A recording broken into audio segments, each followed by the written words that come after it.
so bored, scrub the floors, then get drunk while doing chores. Does he even know me?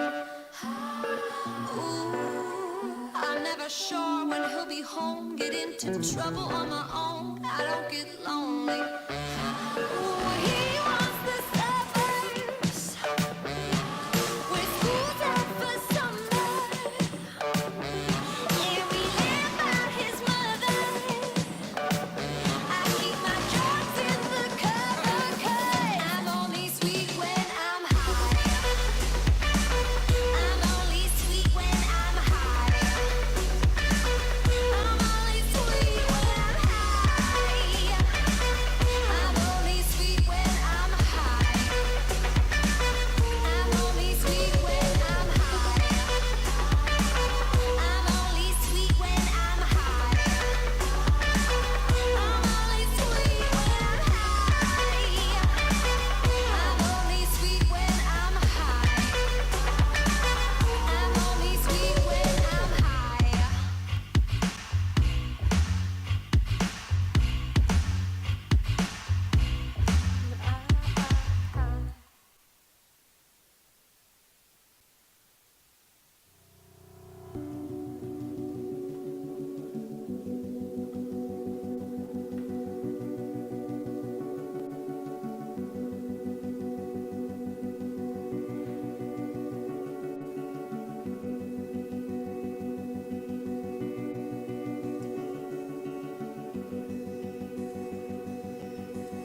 You paint a picture in my mind.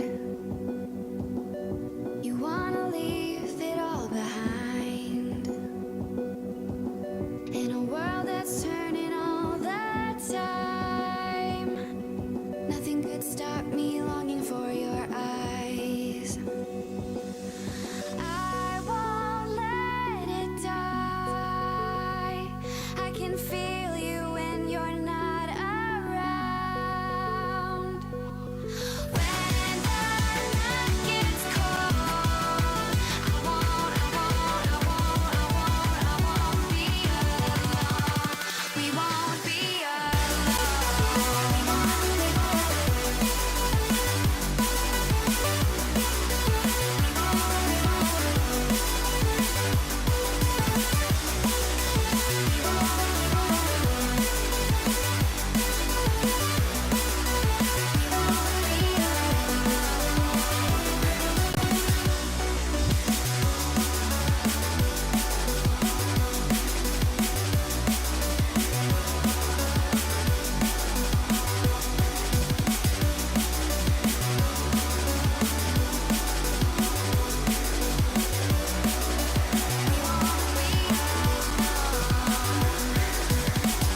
This lake of fire burns my skin.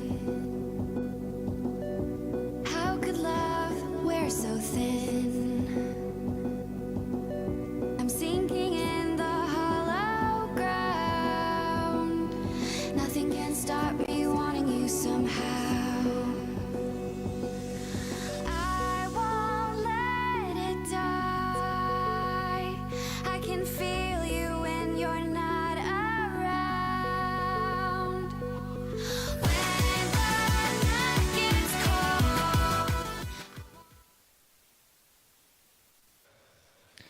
Hello everybody, welcome back to the Legends Series #1 in League of Legends, and we are actually getting closer and closer to the grand finals, but not just yet. ESOB are waiting right there for their enemy. That is going to be determined by the match that is about to be played right now, and that is eXtatus, eXtatus versus Euronics Gaming. It's definitely going to be an exciting match. We already did get to see these two teams against each other in the first match of the day, and there, eXtatus, yeah, I talked a little bit with Camilius after this match, and he told me, yeah, we made a little bit of mistakes in the first match with some mistakes on the roams and stuff we should not have simply done. And right now, they are sure that they're gonna get back at Euronics with their best, and well, he told me that they're definitely able to beat them. And in my opinion, overall, just watching the games, It definitely is a possibility. Surely eXtatus do have a shot at beating Euronics right here. The question is, will they actually be able to pull it off? Will they not be too stressed out when they actually get into the game? Luckily enough for them, they're already happy that they managed to win one game, because nobody comes to the LAN tournament to just lose 2 matches and go home, right? And nobody even is prepared for that, because right now it's still not even too late. If somebody plans to come here to just to lose 2 matches, they would already have their plane tickets for the evening, and they would already be on their way back home. But that is not the case. Everybody just picks up the 2 days from their lives. They know they want to stay here until the very end. Then after the finals, they want to party. They want to be the victors. But for 3 teams out of 4, it cannot simply be the case. But for eXtatus, actually losing the first match, going into the loser brackets, and if they make it to the grand finals, I feel like they are still going to be more than happy about it. Of course, the main objective is beating eSuba, so getting second place right here would mean they would lose against them, but overall, it already is a nice relief to them that they did not get knocked out right off the bat. So yeah, here you can see some players of Euronics Gaming preparing for this matchup, but as far as I know, eXtatus wanted to take a bite of some pizza that they just got, so we'll be waiting for them a little bit longer until they are ready. But we want to get the match underway as quickly as possible. We have to rather keep to the schedule, and overall, yeah, that's the deal. You don't qualify for the grand finals, you don't get so much time off, and that's the first thing that I could see on eSuba. Instantly after they won the winners match, they ordered some pizza themselves, and now they had 2 hours of a cooldown time. So there's still 1 hour left. They're still just finishing, and right after that, I suppose they will be going to just train a little bit, to just warm themselves a little bit up before the grand finals, and they'll be perfectly fine, while the other teams have to rush it. They don't get much time between the matches. Euronics had 1 hour, but it isn't even enough time for the food to arrive or whatever, so these guys have to take care of everything quickly, and right now they're the ones that want to 100% with a clear head, focused, go into that game and try to take it. And I'm wondering if that's going to be okay. I mean, both the teams are definitely focusing themselves, are definitely talking and thinking about the game. But seeing Euronics in front of their PCs is much more reassuring than eXtatus eating their pizza right now. But then on the other hand, also they are a very cheerful team, so I feel like it also is like the better way for them to focus, to just be together, to just have some good time, and just like that, they will be able to come up with some ideas. And as I said, they know that it is possible to beat Euronics Gaming. It's not like they are out of eXtatus's league, so Euronics Gaming have to keep their guard up high. And well, there you see eXtatus headed over to the stage. So these guys will be coming in just a second. So I am guessing we will have the veto. Oh, excuse me, veto. What am I even talking about? The picks and bans ready in a moment. So just tiny little last things to deal with. A little sip of Mountain Dew for the players before they kick off with it. And really wondering what eXtatus is going to do right here. I feel like what I said, what we summed up the previous game with, still remains very true, even after cooling down a little bit. I think that I have the same thoughts, that Camilius's Tamkench was not really perfect. It worked fine when they had to gank somewhere, when they had to set up some kind of a situation for the team. Sure, it was perfect right there, but on the other hand, when it was like direct team fights, when he was playing in skirmishes and stuff like that, so he was struggling a little bit. But what he's very proud of is his top laner, And me myself would definitely confirm that. Morche did a good job right there. He already said that in the post-game interview, that he was like 20, 30 CS behind even, but he was able to get back at the enemy because of the useless roams that happened from Bulldog Esports. And it's not like they made mistakes, is that eXtatus were aware of these roams. So they always just put themselves back in their jungle, behind a safe wall, and didn't allow the enemy team to get anything of that. So now we were talking after the game that maybe it would be more worth it to just counter jungle a little bit, to just leave some wards in the enemy's jungle, or whatever, set up some kind of an objective. But it didn't work. Alright, the decision was made, it's too late to fix it. So right now it's eXtatus who's right here on the stage, and I mean still, they do get to win one match, they do get to win one map, but it's not such a big factor if it comes down to prize money. They would get exactly the same if they lose now, exactly the same as Bulldog Esports, but with the little difference that they actually won a match, and this is very valuable to them. I can clearly see that, like, when you talk to these players, the very young players, the Camillus especially, he's like, he is always smiling, but his face was even brighter right now after winning the match, right? So of course he's a cheerful player, so he's not gonna be completely depressed after losing a match. But of course, everybody wants to win, and that's when you truly are content with what you're achieving right here. So here we are. Seems like the picks and bans are finally starting. Everybody gathering in front of their mid laner, who will be clicking the mouse, who will be making the final decisions, but all of them, of course, giving their best right now. And I feel like Camillus always has some good ideas in his head.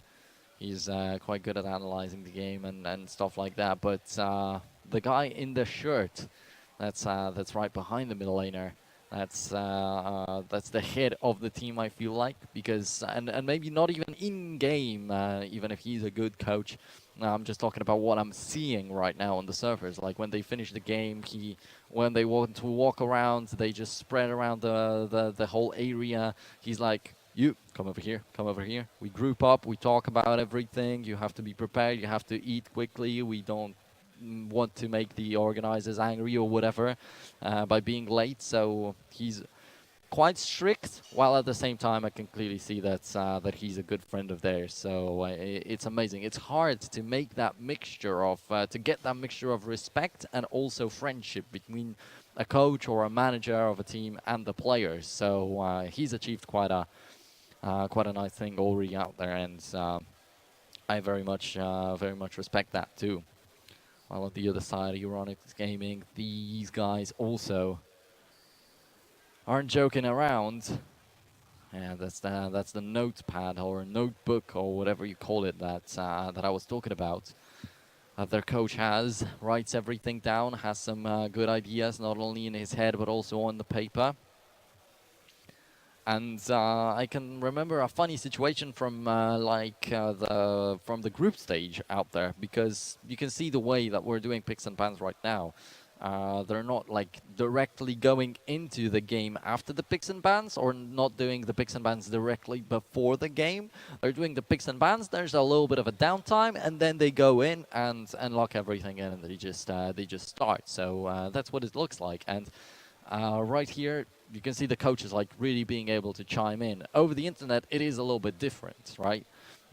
Because there it was the picks and bans were just done on the spot before the game, like you normally do, and the coaches were not actually allowed to join the spectators, so they would be a little bit delayed. They would have to discuss everything over TeamSpeak with the team, and some of them had a problem that they have to use a pen and paper. But here on the Euronics example, you can see that this coach is definitely no stranger to pen and paper, to the old ways, and that also is a thing to mention. It's a good thing to have on your side, because yeah, some people just become a little bit too dependent on everything new that pops up into the game, while in some different esports games you get to see the captains of the teams with full notebooks of all the strats and tactics and all that stuff. So yeah, it's kind of sad to me that it's starting to disappear maybe a little bit of League of Legends. But then you just take a look at the biggest scenes, at the biggest teams, at the most successful teams. Of course, everyone just brings SKT to their minds. You've got Koma always with a notebook, always taking notes with a pen and paper. Anyway, though, enough talking about that. But still, if we don't get to see these picks and bans right now, I don't think there's so much to discuss other than that. And yeah, we already have one team eliminated from the competition. Only 3 remain. And right before the previous match, I had a little bit of fun with like saying that if we rate these teams by experience and the tournaments that they've taken part in, it would be eSub definitely right at the top in the first place spot. Would be probably ESG on the second, eXtatus on the third, and Bulldog on the fourth. And there is a possibility that it is going to rank up like that, although that would be no fun. Like, then even before the tournaments started, just by the rankings, you could say that this team is better than A is better than B, C, and D, and so on and so on. And usually it just doesn't work like that. Usually there are some upsets. Usually the rankings don't hold such a meaning. So hopefully right here we'll also have some surprises. And I guess that the biggest surprise we can get would be Soba not winning the finals, although I believe that it's not so possible. So that leaves us with eXtatus possibly being ESG. But then there's a possibility that, yeah, we're just not going to get any upsets, and it's going to be just the most regular tournament it could have been. But especially on these LAN tournaments, especially as some of the teams say they don't have such big international, like, LAN experience, definitely, but maybe even online international experience is quite limited to some of the teams if they stick only to their national scene. Then always that spark is in there somewhere, and always these upsets are ignited, but somehow we just don't see that in here. And that's where the personal factor comes in to play. Like you see eXtatus, they're pretty confident, they're always smiling, so you would expect these guys to be like more stress resistant than some others. But this far, the results are showing that no factor like that takes place, or actually is important enough in here.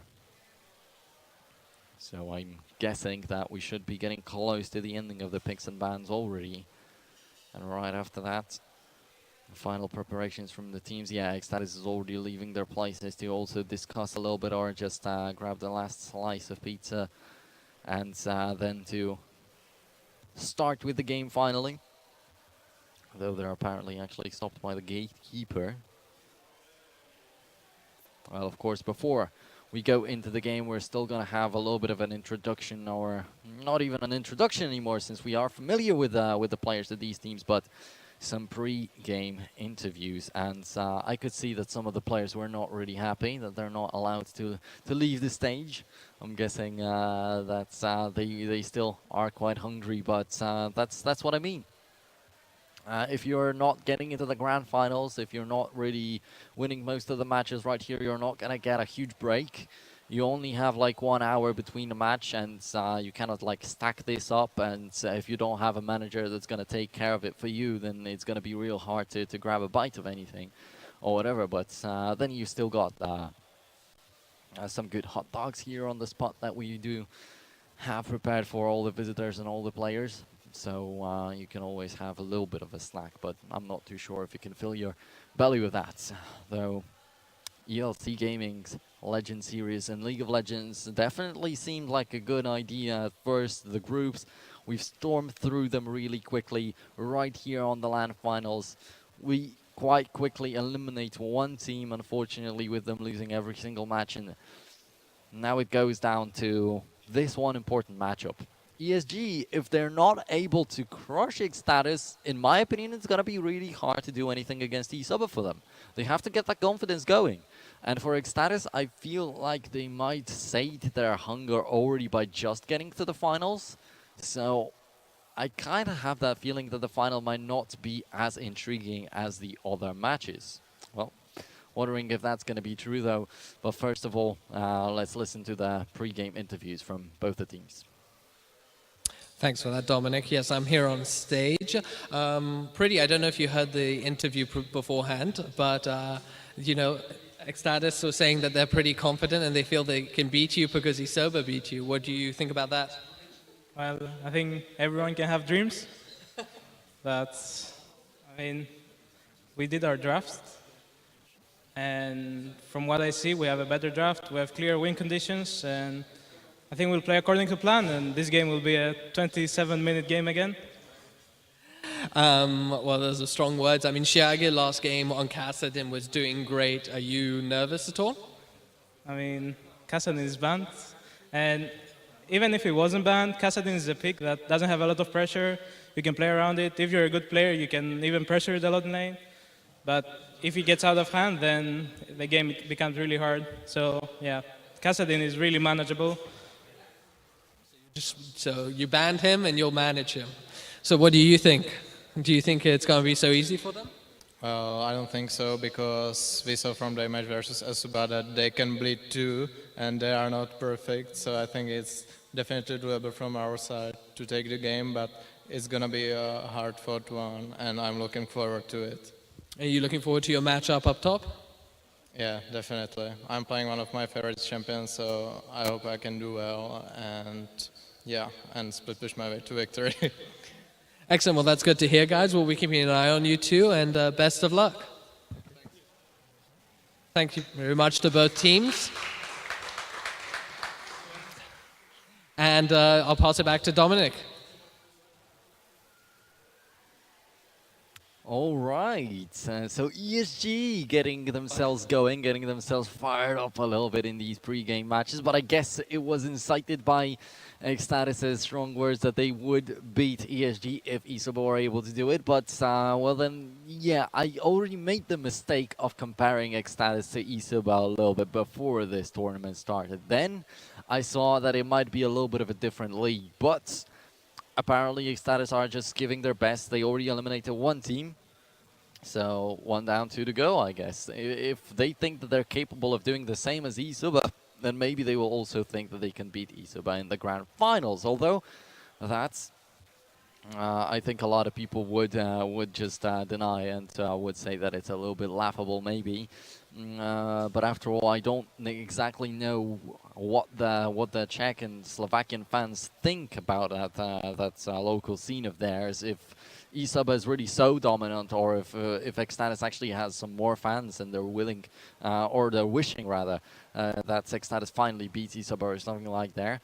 But anyway, we're about to witness this match, Euronics versus eXtatus, and we already had a little bit of spoiling out there about the picks and bans. We know that Kassadin is getting banned, so not really happening anymore for Shiage. But I think it was a great breaking point for him to play that Kassadin, to get a good Kassadin going, because right now he can feel a little bit more confident on different champions. And as I mentioned, they saw eSoba playing against Euronics. They know a little bit. That was in the when I was talking about Bulldog. They could ask the other mid laner, Moon, who's a German, could ask pretty how that also has gone for him, how to execute that Orianna well. And I'm quite sure that eXtatus are skillful at observing.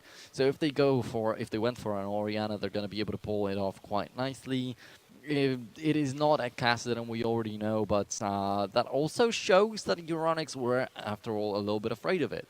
They said that it would be really manageable, after all, right? But I feel like they still were pressured by that pick, so that is why they didn't necessarily want to allow the enemies to play with it.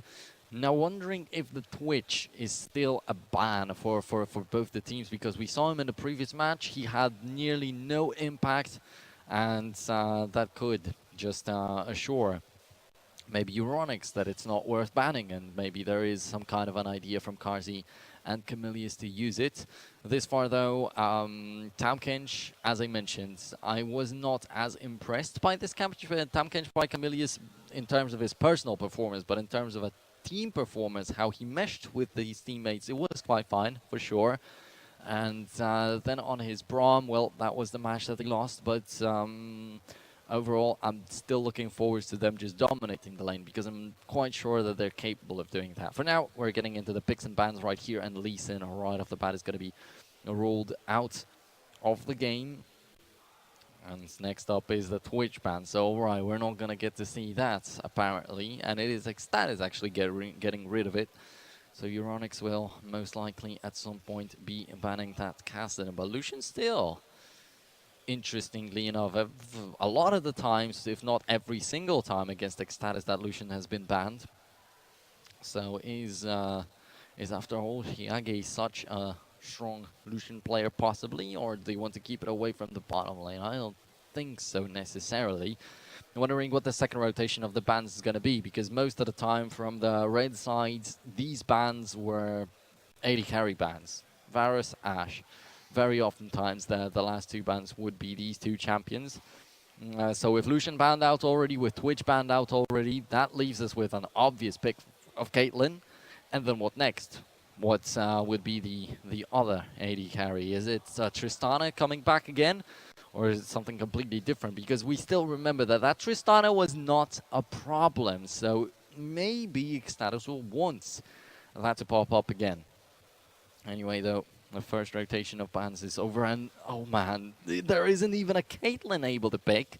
So creates a little bit of problems on the bottom lane, in my opinion. So the team that doesn't grab an AD carry right now before the second rotation of bans starts is going to be in real trouble. So for now, Gragas is the first pick for Euronics.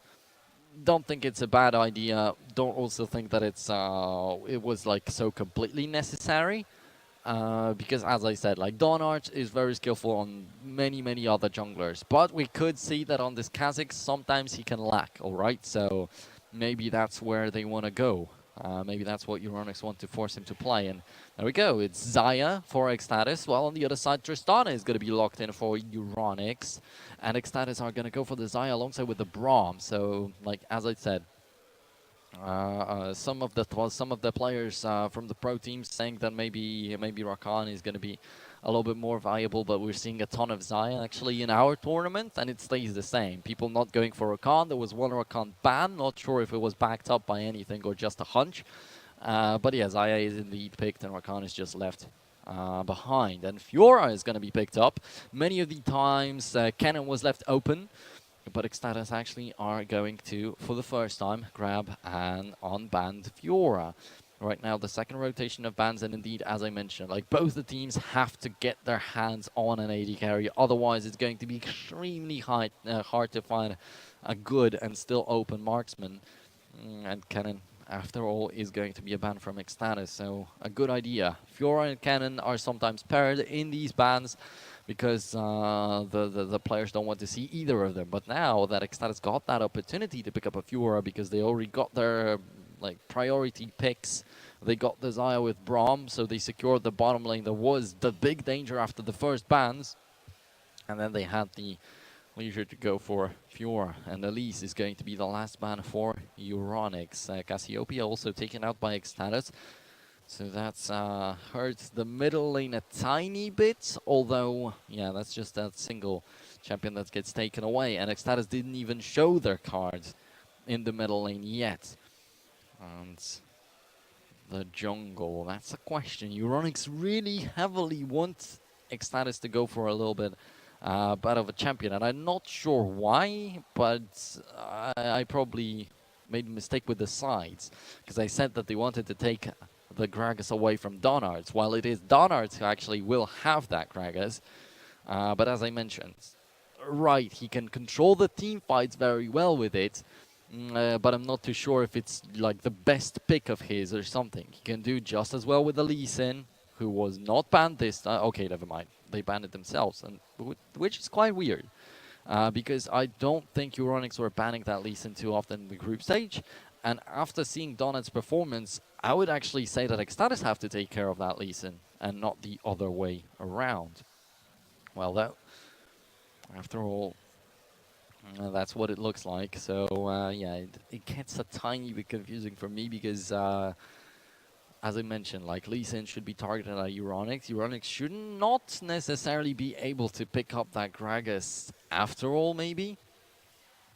Just wondering how that's going to work for eXtatus. And they're going to get Graves for their jungle, LeBlanc in the middle lane.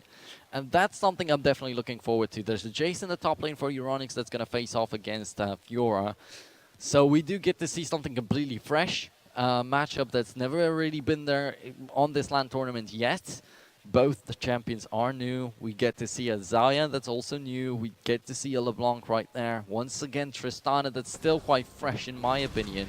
And we're getting into the Summoner's Rift, and I'm guessing it's gonna be quite a good show. I regret that I don't have popcorn right here, but I'm looking forward to a good game between ESG and eXtatus, because both of the teams are surprising me ever so slightly, although both of them are 100% sure that they can beat each other. So wondering who's gonna come out on top of that, whether that confidence is not gonna break at some point, because that's a problem for some of the teams. Okay, an instant unpause after the pause, which does not really change anything in any initial vision. For now, we don't have a single word placed. Also, Xayah, can I even call it a nerf? I think it was just a fix to how the Q ability was supposed to behave, so that you cannot actually auto-attack in that time. Anyway, though, seems like eXtatus still value it enough, but as Camilius also told me in the very beginning of the day, he was not too confident about the newest changes because he didn't really get a chance to test all of them out. So not too sure also if Karzi paid attention. So that's even so slight of a change to the champion that he's playing, because I mean, not being able to auto-attack, it's like some changes with the jumps of Kalista, right? So it changes the feeling, and you might be prepared to just do something and it doesn't work out completely as intended, and that might throw you off your rhythm completely, and then it might be problematic, but hopefully they know anything about it. Anyway, Sawyer is gonna be pressured a little bit in the jungle, but with the top laner jumping down right here, well, unfortunately the weak point is on the wrong side of 3. So they're not going to continue the damage, but they definitely returned the favor for what's happened to Sawyer. And yeah, they did take away like a singular Raptors from him, but they did not take any HP from him. So that means Graves is still not going to be forced to back away, not going to be too far behind in this jungle, right? He's going to lose a little bit of experience, a little bit of gold, but nothing major. However, still ESG, just like that, they kick off with a tiny bit of a gold lead. Just like that, they have perfect knowledge on where the enemy jungler is. They have a little bit of control on his jungle route, and probably security from an early gank. And last time the Tristana just didn't work out so perfectly fine as they might have wanted to. So Murmel has to make it a little bit better, and just like this, they're making sure that nobody's gonna break it for them, because right now, finally, for one of the first times, because last time against eXtatus they couldn't get any kind of pressure on them, now they are the ones who are pushing up against the enemy turret. And that's something unusual, definitely, comparing to the previous game. Like now, not doing too bad, definitely, but it's just the very beginning. And there's the hook, and it hits very perfectly, actually. Unbreakable is even on the wrong side of his AD carry, and of course, the bomb is gonna hit. Delayed with no way to really block it, but no summoner spells forced out right here. Nothing too harsh, it's just a good exchange in the favor of ESG. But they definitely wanted to lay their hands on, and well, right now in the top lane we've got quite a good lead, and yeah, just like this, Morche was able to deal with such a lead for the enemy player when he was playing the Camille. Although right now he said that he's got one of his favorite champions. He hopes that he's gonna do well, that he's looking forward to this fight. And here we've got the concussive blows, we got the stun, but nothing else to actually slow down that thresh. And he's even gonna drag the Xayah underneath the turret. That's a flash burned, and a heal, and an exhaust from Camilius. While on the other side also, the summoner spells are gone for ESG, but I feel like with the 3v2 situation that eXtatus were preparing right here, with the great setup that they've actually gone for with the stun kicking in, they expected a lot more, or at least to lose a lot less on their own side. Camille is now rotating over to the middle lane. That could be a great idea. Is it going to work out? Are we finally going to get to see the first blood? Not really. It just wraps around, and yeah, Camilius was talking about how they saw through the roams of Bulldog's top laner in the previous match and how they always were able to counterplay it. And we were talking about how that lost him the advantage that he might have had right there. So that way Morche could start getting himself going with the Camille. So now that could be possibly what Camilius is doing. He gets over to the middle lane, doesn't find anything out there, will be losing a little bit of experience, and he, in return for nothing, definitely does not want to do that. But in the middle lane and in the top lane, and right now with the support, leaving Xayah all alone, we're having a little bit of issues. A little bit earlier, I feel like we're also going to build up a bit of a CS lead in favor of ESG right there. So now there isn't a lane that's losing for them, and even not looking at the lanes. Jungle is doing so much better. Donarts is way ahead in CS on this Gragas, but we are yet to see any ganks from him. Well, in the meantime, Sawyer showed up in the bottom lane, so I guess he's got that tiny momentum of a lead. But if he didn't get anything out of it, in fact, he traded the summoner spells of his bottom lane for the enemy's bottom lane. It turns out exactly the same. And there is a possibility that ESG will be extremely happy with that. So level 6 out there for Pretty. Definitely, it is dangerous, and I'm quite sure Shiage knows how it could end, because he was watching carefully the match of eSuba versus ESG. So he knows that very quickly the shockwave can come out, and Pretty will do whatever is necessary to shut you down in that middle lane. Death sentences very, very often they're really close to their targets. Camilius, but not only him, mostly Karzi needs to be extremely careful. Mountain Drake is the first one. The battle for vision around it is definitely going to be important in here too. Rift Scuttler is still alive. There's a control ward and some even more additional vision from eXtatus around. So ESG could take their time right now since Sawyer has fallen back to base, but they don't want to waste the time in the bottom lane that they could take farming. To do that, 1,000 gold of a difference. It builds up without a first blood, without a first turret, just 1,000 of a farm. And I feel like it's begun with the Raptors being stolen, and these are just the small Raptors, so it's not such a huge deal, but it definitely has thrown eXtatus off a tiny bit. Now we're looking to open up a big fight finally, maybe. Panda in the bottom lane, definitely really dangerous. He's already gotten some great hooks. This far, they never guaranteed them a kill, but there we go! It's gonna be a body slam into an explosive cask, into a very quick first blood from a Jace combo. Wow, that was quick. That was quick, and Sawyer not only is behind in CS right now, but also is giving up a kill over to the enemy team. And now, after the first blood, it's going to be 1,500 gold difference, and for now at least, none of the teams are getting close to the turrets really, but I feel like it is a good opportunity. Donarts, he loves to just dominate this jungle, so this is his possibility to just try and secure that Drake, and a Mountain Drake is definitely not a bad one. So, a bit of their focus should be around that part of the map. But as I said, eXtatus have a tiny bit of a lead in terms of the map control in these areas. Even if it is just the one single control ward, there's nothing else out there from ESG. So they have great control of the upper river, and that could definitely show us that maybe they will want the quickest Rift Herald that we've ever seen this far.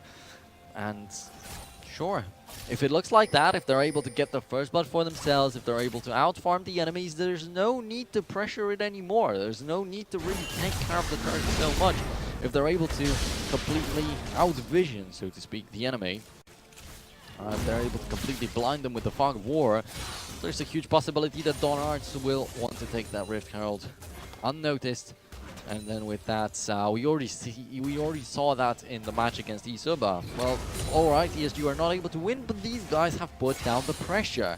So there it was Rift Herald versus a Drake trade, and in my opinion ESG have come out on top of it, but then later on they weren't able to use it right, but that's a different story. This time it is a different game. Pre quite low in health, and with the enemies wrapping around from behind, it could be quite dangerous for him, but Sawyer just wants to get the payback, get his little raptors back from the enemy team, and maybe even steal the big one, and he actually gets it, so he's gonna be quite happy. Donards though, heading into the upper jungle. Rift Herald is up. I very much don't believe that that's what's going to happen, but there always is that option. So who knows? Right now he wants to go for a little bit of counter jungling, but he's gonna walk into a control ward that he will want to clear out, but I'm not too sure if he's got the time to do that. And Pretty in the meantime was forced to back away, and that's very interesting because Donards just completely ignored his mid laner to try and go into the jungle where he would beat Sawyer anyway. Good knock up right there on Murmur. That forces out a flash. But still, would that be enough to get the kill? He's still got the ultimate right there. So the buster shot, always helpful in such situations. Anyway though, their Senses misses, and if they were to return the favor, that's not going to happen. Camille's on half HP, and that makes me think that Murmur could still figure something out right here. No junglers in the vicinity. We've got one. That is Sawyer in the top lane, the very top lane on the Krugs. With one of the top laners falling back right now, so there's no opportunity for him to do anything out there anyway. The top turret also quite close to being destroyed. So there's one opening for ESG. They are the ones that got the first blood. They're the ones that were leading very massively in terms of the CS. But right now we can see the lead, if only ever slightly, but dropping. Was 1,500 is now 1,200. So 200, 300 gold transferring over to eXtatus is showing us that these guys are slightly recovering. So right.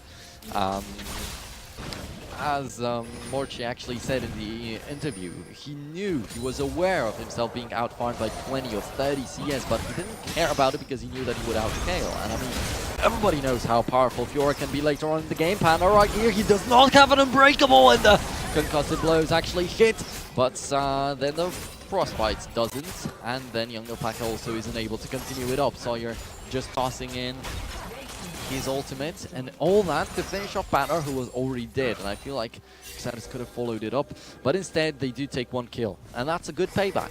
They lose the turret, but they will be able to go for a 3v1, and if Camille's just doesn't die right here, because he's receiving the turret damage too, one more auto attack, and that would have been another stun. But nevertheless, there's a teleport actually from the top lane, and that's something that surprised me even more. Zai is dead. Sawyer, I don't think he will be able to run away, even if he just dodges out these auto attacks and disappears in the bushes. For sure the shock blast would have caught him, so that was a secured kill already, and it's 4-1 in favor of ESG. Overzealous right here from eXtatus. They definitely just completely exaggerated, completely overextended in here, and I feel like they should or could have taken care of the turret in the bottom lane, but instead Camille's wanted to dive the enemy very badly, so she got hit by the turret. That forced a teleport from the enemy's top laner. That top laner got multiple kills in the bottom lane, 3-0-0 Jace. I guess everybody knows where it leads. So yeah, Mochi was waiting to try and outscale the enemy top laner, although, well, there are some different targets for these champions, right? If Jace just doesn't get completely going, he's not going to be assassinating the enemies, but he will still be poking around. So even if he fails in the top lane, it's not going to be so bad. But for the Fiora, if she's up against a 3-0 Jace, it is going to be really problematic because she cannot do much more than skirmishing and split pushing.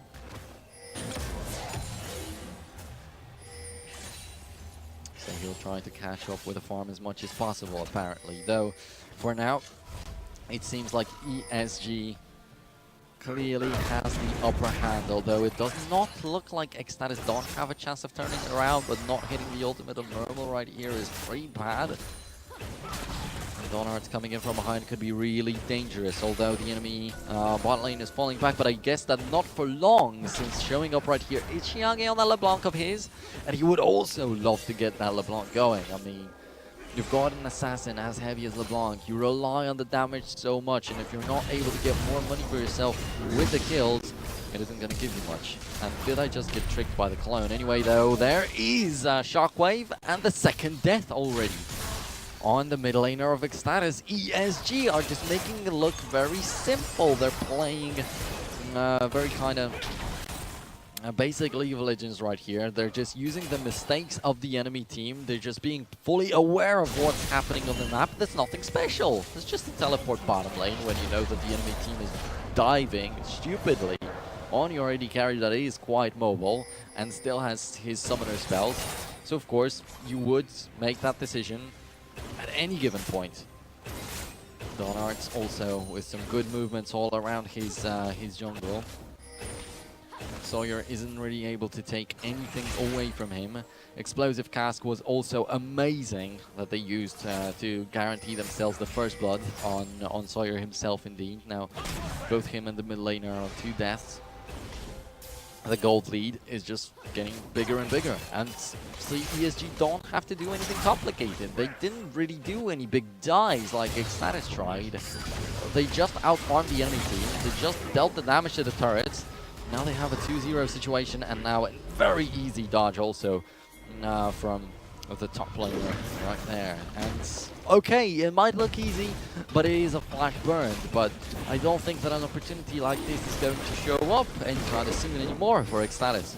In the meantime, Mountain Drake is going to get taken down. So I was talking about how possibly we could see some very early objectives. So Rift Herald is still untouched. Only now in the 16th minute, the Mountain Drake goes down. So they did take their time, but ESG are very precise in what they're doing, and you can clearly see that right here. They take their time, but it's not like they're idle like some teams do. That very often happens in like underdog matches. When the underdogs get a good lead going in the early game, they don't do anything anymore later. They're like paralyzed with the fear that they will make a mistake and that will lose them the advantage, while in the meantime they're actually still passively losing the advantage. So ESG, it's nothing like that. When they're not really doing much, they're just getting more and more farm over the enemy team. And just like that, Jace will have 30 CS more. The Gragas is not doing as good as in the very early game, but he's still keeping his distance out there towards Jace, towards Graves, excuse me. Now it's 160 to 130 in the middle lane. Bottom lane also is leading the charge with however many times eXtatus tried to dive them or surprise them or whatever, or gang them. There was just a rocket jump used by Mermal, so nothing worked out. Now the concussive blows are always going to be dangerous, so you don't want to get into an unfavorable fight with that Braum out there. Anybody shows up to land another auto attack, and you can get caught out with no possibility to escape. So Mermal is fully aware of that, but he's still holding on to his summoner spells for so long. I think he burned him like once, or maybe twice. The turret in the bottom lane falls, but overall, in terms of pushing, ESG is so much stronger. They got all the outer turrets down. They have the damage done on towards the top inner turret too. Now forcing eXtatus to actually try and focus and defend that. In the meantime, they're taking the Rift Herald. That's going to guarantee them probably another tower. Is it going to be the middle or top though? Do they feel like they need the help of the Rift Herald in the top lane, or will they actually just take care of it with their own hands? Oh my goodness, now 3 people show up on top of Morche, and he is completely erased, gone. He's not able to deal any damage, and that's exactly what I'm talking about when I'm saying that it's a 0-0-0 Fiora, not getting anything up against the 3-0 Jace. He wasn't even a part of this fight, but you can see how Fiora is behind. The Jace would be able to at least reply with the damage. Probably, possibly, even get somebody down with him. But that Fiora didn't do anything. And that's going to be the turret taken down, and indeed, as I thought, there's no need to use the Rift Herald, and it's a good idea that ESG want to save it up for a little bit longer, possibly take out the fully healthy turret in the middle lane with it, while in the meantime the bot lane turret is taken down by Jason. It was supposed to be March who was supposed to be split pushing. Well, in the meantime, he's nowhere to be found. Whenever he wants to soak up the farm in the top lane, somebody comes and just forces him away, or kills him even, or that's his first death. So can't actually say that it's happening all the time, but you can clearly see how limited he is. Jace, nobody put up against him. He's soaking up the farm like a sponge. He's getting a ton of money for his team, and then he's also able to bring a turret down. 7-1 in terms of the kills, 5-1 in terms of the turrets, and the Drake and Rift Herald was successfully taken by Euronics Gaming. So, in my eyes, this is becoming an even worse of a game compared to the previous one if we're talking about eXtatus, and they were so confident. And after the win against Bulldogs, after looking at how Euronics lost against ESA, but they would be able to also just make good use of all the info that they racked up right there and just expose the weak points of Euronics Gaming. But yeah, talking about the weak points, definitely it's not going to be a Fiora who does that. And Shockwave this time not so accurate, but it's enough. Half of HP for Sawyer is gone, half HP for Camillus is gone. A great death sentence, and it indeed means it. It is a death sentence towards that Zaya. Sawyer might also be in a little bit of trouble. Not too sure if they want to catch Morch right here. They have some little tastier targets in the vicinity. A little bit of vision dished out right there too. Rift Herald is available, so they're gonna try to take the inhibitor turret too. Camillus is as good as dead right here, but just a couple more auto attacks, and he did not force anything out. Well, he stopped them from taking the turret, but at the same time they can look for others. They do have the Baron open, with the team fight being won by them just like that. And even without the minions, Monarchs is going to tank up the bottom lane turret at least a tiny bit, and just see how that Jace is a pain in the neck of eXtatus. He's just not stopping to split push, and Burble finally close to death, but actually he's not going to die. Buster Shot was available out there to save him. The Shockwave is actually coming back up already, so there was a possibility to even in an extended team fight to use it twice. But now they're falling back. They got enough. 8-1 in turrets. Come on. They destroyed that inhibitor turret in the middle lane. They destroyed the one in the bottom lane. They got everything and even more. And now the Baron is still standing. I have no idea how eXtatus wants to approach that, how they want to fight it. Although, well, there is a possibility, right? They did not lose their inhibitor. But if the Jace is once again going to be sent into the bottom lane to split push, they've got a ward right there. They got wards on both the middle lane and the bottom lane, actually. So he could be sent there with a teleport or whatnot. If he wants to be back into the team fight, he can just take the time to get there on foot. Anyway, though, doesn't need much to take out these inhibitors. Fiora finally getting to farm up a little bit in the bottom lane, pushes it out all the way to the half of the map, and recalls to be safe. But in the meantime, the Drake is taken away by ESG, and at that point, I don't think that a single champion just soaking up like 20 creeps is going to change the outcome of the game. So sure, Morge, you can get that farm, but when you still got a Phage and you're nowhere actually near getting another item for yourself, the farm doesn't help so much. Well then, of course, Baron is going to be a point of focus for ESG, though they need to ward it up a lot. And in the meantime, they have a little bit more vision in the bottom jungle than in the top. Well, Jesus found Korea, that is Chiage. You have to be careful. 0-2-0 on that LeBlanc doesn't really show a lot of promise. Unfortunately, because I definitely I wanted to see a good LeBlanc right here, because we had so many amazing ones in the group stage, but after all, if you're not able to dominate your enemy, if you're not able to find some weak links and not able to assassinate anyone, you're not going to do well. with that champion. Donard slightly in front, but he's also the tankiest one. A water shockwave and clutch catches Sawyer also. And it's going to be a little bit of a different combo. It's not a chase with the Gragas, but once again, the same thing happens. Sawyer is getting completely obliterated by Donut. She's finally apparently going to die. Yes, there is the shutdown. Shiage takes it and falls back away. He will be able to survive. But then another kill for Jace. And then Mermel just jumps in and links the jumps together and hops towards victory. So what are you going to do now, Shiage? He was back into the base. I did heal up a little bit, possibly could have bought like a little small item out there again, but this is going to be the Nexus turret going down, and the Nexus itself, only 2 kills for eXtatus throughout this game, only 1 turret taken.